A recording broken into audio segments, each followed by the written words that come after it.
नमस्कार दोस्तों। राजस्थान में जो 7 विधानसभा सीटों पर उपचुनाव होने जा रहे हैं, उनमें से 6 सीटों पर भाजपा ने एक दिन पहले ही उम्मीदवारों की सूची जारी कर दी है और इसी के साथ अब एकमात्र सीट ऐसी बची है जहां पर भाजपा को अब अपना उम्मीदवार सामने लाना है। कांग्रेस में अभी कशमकश है। कांग्रेस कोऑर्डिनेशन कमेटी की बैठक सोमवार को होगी। उसके बाद में नाम दिल्ली जाएंगे। उसके बाद तय होगा कि आखिरकार कांग्रेस 7 सीटों पर चुनाव लड़ने जा रही है या गठबंधन होने जा रहा है, और जिन सीटों पर कांग्रेस चुनाव लड़ने वाली है उनमें उम्मीदवार कौन होगा। लेकिन अभी भाजपा ने जो 6 उम्मीदवार घोषित किए हैं उन्हें लेकर चर्चा हो रही है, और वहीं 3 सीटों पर भाजपा के सामने बगावत का डर है और बगावत का झंडा उठने की तैयारी है। और जिन लोगों को टिकट नहीं मिले हैं उन्होंने अपने समर्थकों के साथ बैठक बुलाकर तैयारियां शुरू कर दी है। अब क्या वे भाजपा के सामने बगावत का झंडा उठाकर चुनाव लड़ेंगे या फिर भाजपा उन्हें मैनेज कर लेगी, इस पर चुनाव परिणाम काफी कुछ अपेक्षित होगा। सबसे पहले बात करें कि भाजपा ने जो 6 उम्मीदवार उतारे हैं मैदान में वे कौन हैं। तो सबसे महत्वपूर्ण जो सीट भाजपा के लिए है दौसा और देवली उनियारा है, क्योंकि यहां लगातार कांग्रेस चुनाव जीतती रही है। ऐसे में इस बार दौसा से भाजपा ने मंत्री डॉक्टर किरोड़ी लाल मीणा के भाई जगमोहन को उम्मीदवार बनाया है।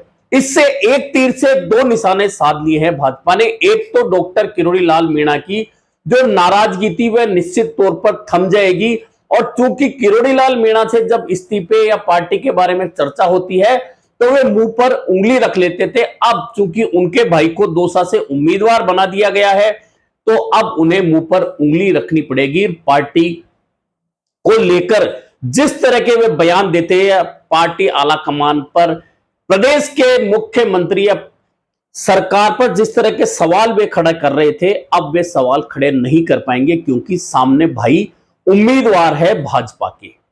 तो यह उम्मीदवारी भाजपा ने दी है दौसा से। देवली उनियारा से पूर्व विधायक राजेंद्र गुर्जर को एक बार फिर पार्टी ने मौका दिया है। अब सबसे बेहतर विकल्प पार्टी के पास यही था। हालांकि विजय बैंसला आम चुनाव हारे थे, उम्मीद थी कि उन्हें फिर से मौका मिलेगा, वे भी और उनके समर्थक चाहते थे, लेकिन पार्टी ने उन्हें मौका नहीं दिया। इसका कारण यह भी हो सकता है कि शायद विजय बैंसला वहां लोकल स्तर पर भाजपा के नेता और कार्यकर्ताओं के सामने खुद को साबित नहीं कर पाए। यही कारण रहा है कि राजेंद्र गुर्जर के लिए आम लोगों में से भी आवाज आई और भाजपा ने राजेंद्र गुर्जर को मौका दे दिया। रामगढ़ अलवर की सीट पर भाजपा ने आम चुनाव में जो प्रत्याशी सुखवंत सिंह थे, ये भाजपा के बागी बन गए थे, और इन्हें मौका इसलिए दिया गया है कि ना सिर्फ ये अनुसूचित जाति के वोट अपनी ओर खींच सकते हैं, बल्कि आम चुनाव में जहां भाजपा के जय मेहता को 40,000 के आसपास ही वोट मिले थे, वहीं सुखवंत सिंह 74,000 वोट ले गए थे। यही कारण रहा कि भाजपा को उनके नाम पर विचार करके उन्हें उपचुनाव में उम्मीदवार बनाना पड़ा। अब झुंझुनू आ जाइए। झुंझुनू में राजेंद्र भामू निर्दलीय लड़े थे, बागी बने थे। ऐसे में पार्टी ने उन्हें इस बार मौका दिया है।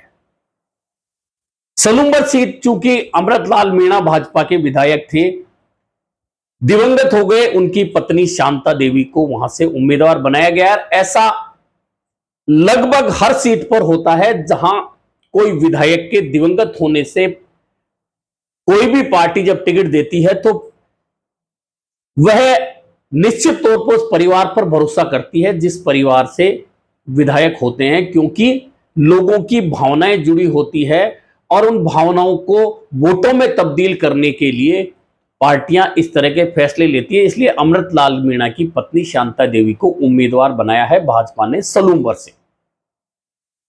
इसके अलावा बात करें तो खींवसर से रेवंत राम डागा, चूंकि पिछला चुनाव हनुमान बेनीवाल के सामने मात्र 2000 वोटों से ही हारे थे, ऐसे में पार्टी ने उन पर ही भरोसा जताया। हालांकि ज्योति मिर्धा को लेकर बहुत चर्चाएं थी, लेकिन पार्टी ने, चूंकि लगातार ज्योति मिर्धा चुनाव हार रही हैं, ऐसे में उन पर रिस्क नहीं लिया और रेवंत राम डागा को फिर से पार्टी ने खींवसर से मौका दिया है। अब देखना यह है कि आरएलपी रेवंत राम डागा के सामने क्या नारायण बेनीवाल पर दांव खेलती है, जो हनुमान बेनीवाल के भाई हैं, या फिर कोई और उम्मीदवार ढूंढकर लाती है। यह देखना काफी महत्वपूर्ण होने वाला है।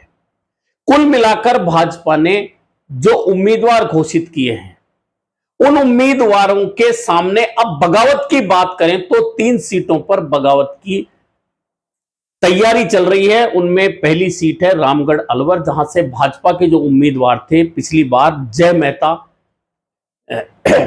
जय जो उम्मीदवार थे उन्होंने अपने समर्थकों की बैठक बुलाई और समर्थकों की बैठक में वे रोने भी लगे। समर्थकों ने कहा कि रामगढ़ को जय की जरूरत है, ऐसे में जय को मौका दिया जाना चाहिए। जय आहूजा जो पूर्व विधायक भाजपा के तेज तर्रार नेता हैं, ज्ञानदेव आहूजा उनके भतीजे हैं, और जैसे ही सुखवंत सिंह को टिकट मिला तो ज्ञानदेव आहूजा की एक टिप्पणी बहुत महत्वपूर्ण है। ज्ञानदेव आहूजा ने टिप्पणी यह की है कि मैं भाजपा का हूं, मरते दम तक मेरा वोट भाजपा को जाएगा, सुखवंत सिंह को जाएगा, लेकिन मैं सुखवंत सिंह के लिए प्रचार नहीं करूंगा।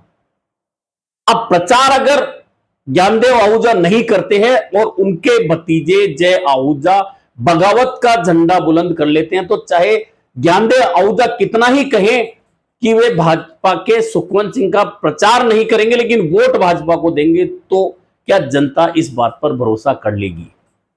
तो रामगढ़ में भाजपा के लिए यह परेशानी आना तय है, जो उम्मीदवारी घोषित होने के साथ ही खड़ी हो गई है। अब शांता देवी सलूमवर से भाजपा की उम्मीदवार बनी है, दिवंगत अमृतलाल मीणा की पत्नी है, लेकिन वहां भी नरेंद्र मीणा जो लगातार टिकट मांग रहे थे, लेकिन अमृतलाल मीणा को लगातार टिकट मिल रहा था। अमृतलाल मीणा के दिवंगत होने के बाद उन्हें उम्मीद थी कि पार्टी इस बार उन पर भरोसा करेगी, लेकिन जब पार्टी ने उन पर भरोसा नहीं किया तो नरेंद्र मीणा ने भी बगावत का झंडा बुलंद कर दिया है और कहा है समर्थकों की बैठक बुलाऊंगा। 20 साल मैंने इंतजार किया है और समर्थक यदि कहेंगे तो निश्चित तौर पर चुनाव लड़ूंगा, उसी के बाद फैसला लूंगा। यह वह दूसरी सीट है जिस पर भाजपा में बगावत होने की पूरी संभावना नजर आ रही है। और झुंझुनू में चूंकि राजेंद्र भामू को उम्मीदवार बनाया है, और पिछली बार जब आम चुनाव में बबलू चौधरी उम्मीदवार थे तो राजेंद्र भामू ने बबलू चौधरी के सामने बगावत का झंडा बुलंद किया था। अब बबलू चौधरी के समर्थकों ने बैठक बुलाई है और बबलू चौधरी के समर्थक और बबलू चौधरी कह रहे हैं कि समर्थक जो कहेंगे वह निर्णय लूंगा। इसका सीधा मतलब होता है कि अब बबलू चौधरी और उनके समर्थक बगावत का झंडा बुलंद करने के लिए तैयार हैं। यानी कि काफी कशमकश के बाद में भी भाजपा ने उम्मीदवारों की घोषणा तो पहले कर दी, लेकिन 3 सीटों पर बगावत के स्वर सामने आ चुके हैं। अब इस बगावत से भाजपा कैसे निपटेगी, यह भाजपा को देखना है। लेकिन अब कांग्रेस के सामने परेशानी जो आने वाली है वह सबसे बड़ी परेशानी दौसा सीट पर आने वाली है, क्योंकि यहां से मुरारीलाल मीणा हमेशा जीतते रहे हैं, कांग्रेस और बसपा के टिकट पर सांसद भी बन चुके हैं। अब क्योंकि मीणा उम्मीदवार भाजपा ने घोषित कर दिया है, जो सामान्य सीट थी जहां से भाजपा हमेशा ब्राह्मण को लड़ाती थी, वहां से इस बार डॉक्टर किरोड़ीलाल मीणा के भाई जगमोहन पे दांव खेल दिया है। तो कांग्रेस के पास 2 ही विकल्प बचते हैं। पहला विकल्प बचता है गुर्जर का। तो जैसा मैंने कल भी कहा था कि कांग्रेस गजराज खटाना पर दांव खेल सकती है, क्योंकि चाहे मुरारीलाल मीणा हो या गजराज खटाना हो, दोनों ही पायलट समर्थक हैं। ऐसे में गजराज खटाना पर गुर्जर वोटों के सहारे कांग्रेस दांव खेल सकती है। और जहां तक ब्राह्मण की बात है तो दौसा में कांग्रेस के पास में ब्राह्मण चेहरा फिलहाल ऐसा कोई मजबूत नहीं है जो मैदान में मजबूती के साथ में टिक सके। हालांकि ब्रजकिशोर शर्मा जो पूर्व मंत्री हैं, दौसा से संबंध रखते हैं, हालांकि वे हवा महल से 2 बार विधायक बने, पूर्व मंत्री हैं, लेकिन दौसा से उनका नाता है। ऐसे में लोग चर्चा कर रहे हैं कि अगर ब्रजकिशोर शर्मा पर कांग्रेस दांव खेलती है तो यह दांव शायद मजबूत हो सकता है कांग्रेस का, लेकिन इसकी संभावनाएं फिलहाल बहुत ज्यादा नजर नहीं आ रही हैं कि ब्रजकिशोर शर्मा पर कांग्रेस दांव खेल सकती है। अब कांग्रेस किस पर दांव खेलेगी, गुर्जर पर, ब्राह्मण पर, या चूंकि एक बार यहां कांग्रेस वैश्य उम्मीदवार पर भी दांव खेल चुकी है और बड़े नजदीकी मुकाबले में वैश्य उम्मीदवार हारे थे, तो क्या कांग्रेस वैश्य उम्मीदवार पर भी दांव खेल सकती है दौसा में, यह देखना भी काफी महत्वपूर्ण होगा। लेकिन इसमें एक महत्वपूर्ण बात यह भी है कि बैरवा बहुत मजबूत और बहुत बड़ी संख्या में दौसा सीट पर मौजूद है, तो क्या कांग्रेस मीणा, गुर्जर, ब्राह्मण और वैश्य के अलावा एससी के वोट पर पूरी तरह से कब्जा करने और साथ में कांग्रेस का परंपरागत वोट जोड़कर क्या बैरवा पर भी दांव खेल सकती है। ऐसे में दौसा सीट पर जो उम्मीदवार कांग्रेस का घोषित होगा, इसे देखना काफी मजेदार होने वाला है। कुल मिलाकर भाजपा ने जो उम्मीदवार घोषित कर दिए हैं और दौसा और देवली उनेरा चूंकि कांग्रेस लगातार जीतती आ रही है, भाजपा ने इन दोनों सीटों पर बहुत बेहतरीन उम्मीदवार जो इस मौके पर भाजपा के लिए हो सकते हैं वे उतारे हैं। अब देखना यह है कि इन दोनों सीटों पर कांग्रेस किसे मौका देती है और इसी पर तय हो जाएगा। जिस दिन दोनों सीटों पर कांग्रेस के उम्मीदवार आएंगे, लगभग परिणाम की झलक भी उसी दिन नजर आ जाएगी कि यह परिणाम किस पार्टी के पलड़े में झुक सकता है। लेकिन इन दोनों सीटों को जीतने का भाजपा के पास स्वर्णिम मौका इस बार है। अब देखते हैं उस मौके को सरकार होते हुए क्या भाजपा भुना पाएगी। जहां तक झुंझुनू की बात है, वहां बगावत हो या नहीं हो, वहां भाजपा के लिए चांस बहुत कम है। रामगढ़ में सहानुभूति की लहर रहेगी, निश्चित है। वहां भी बगावत हो चुकी है, भले ही जय आहूजा चुनाव ना लड़े, लेकिन वहां बगावत का बिगुल बज चुका है।